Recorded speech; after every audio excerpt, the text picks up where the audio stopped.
Hey, what up, y'all? Mr. Cruz here, your friendly neighborhood producer, back with another video. And in today's video, we're taking a look at Cymatics' brand new free plugin, Memory. Let's go.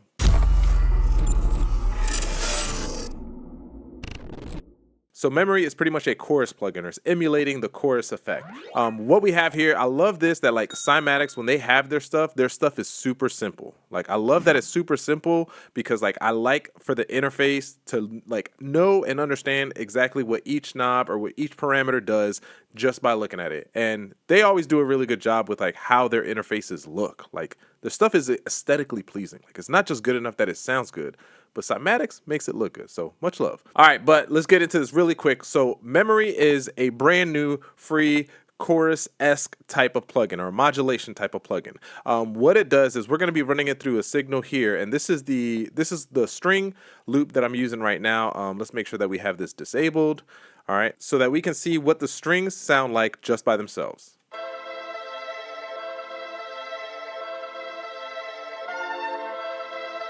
And then in context with the rest of the beat, it sounds like this.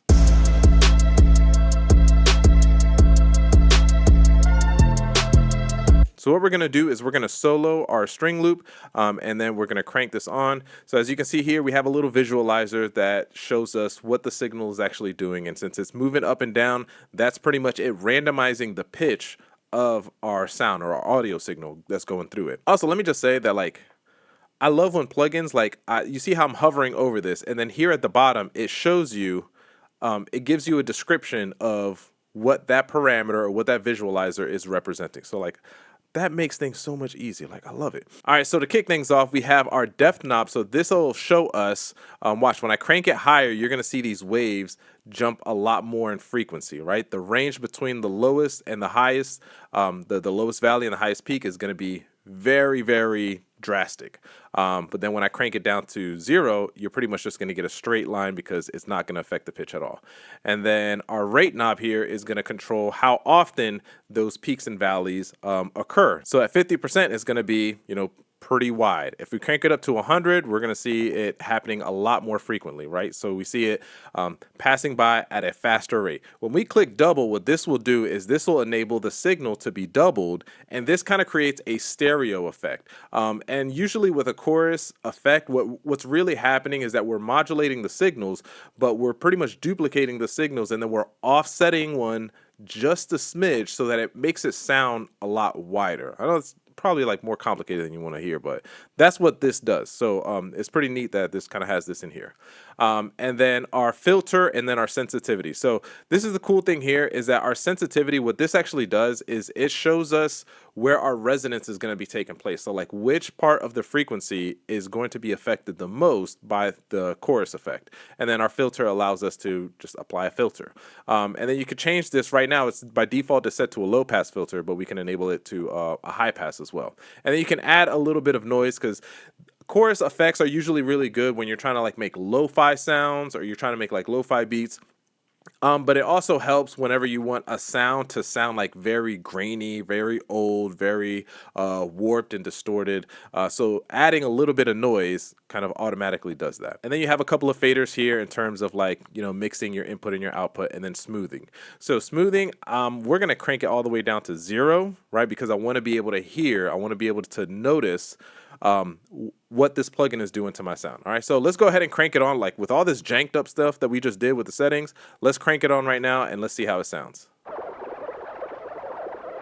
Oh my gosh, fire. All right, now let's go ahead and set all this stuff here to default and then see what it sounds like.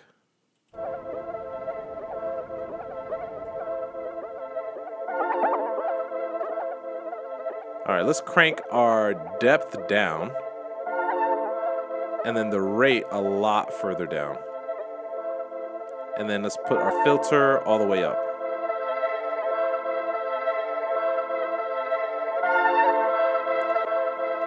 No cap, I like the way that sounds right there. I think it sounds a little bit better than what I had before. I would crank up the volume some more, but let's go through some of these presets and see what these presets sound like.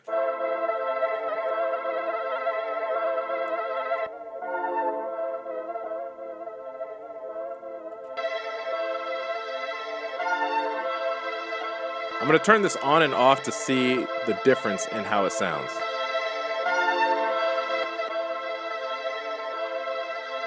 Okay, I like that.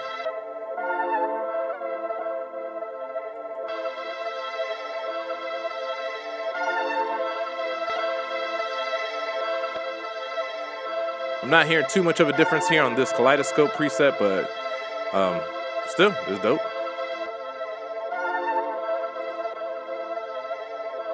Let's go to stereo tape. All right, this one right here, I like this, but I'm gonna crank the depth knob down, and then I'm gonna turn, right now it's set to low pass, so I'm gonna bring the low filter down so we can hear more of the strings.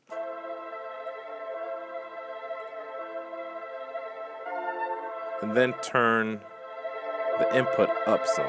Actually, no, not the input, the output.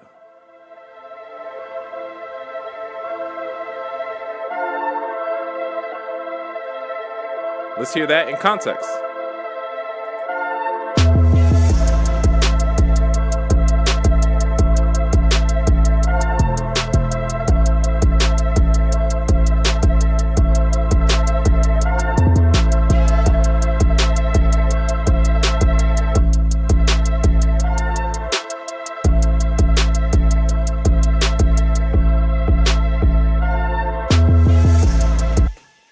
All right, honestly, I think this is good. I don't think to me, it doesn't sound that much different than what I originally had with the loop, but that's not really on memory. That's just on me doing a lot of processing to that loop beforehand. However, this is definitely something that I would keep in my arsenal because, again, I like that it's very minimal with the interface. I like that it gives me the descriptions of what each knob does in case I forget, in case I don't use it for a little while, and then I want to go back to it. And I mean, it does a really good job at applying chorus and giving you the flexibility to be able to alter the sound as quickly as possible with exactly what it sounds like in your head, right? Because that's the whole thing about like making beats, is that a lot of times we're trying to get the idea that's in our head, the sound that's in our head, out on paper or into into the playlist and into the mixer as soon as possible. And something like memory will definitely cut that time down because like it sounds dope and it's mad easy to use. So anyways, that's what I got for you guys. Let me know in the comments below if you have checked out memory or if there's another chorus plugin that you've tried out recently that you're really digging, that you think is really dope. Let me know in the comments below. Outside of that, it's your boy Mr. Cruz out.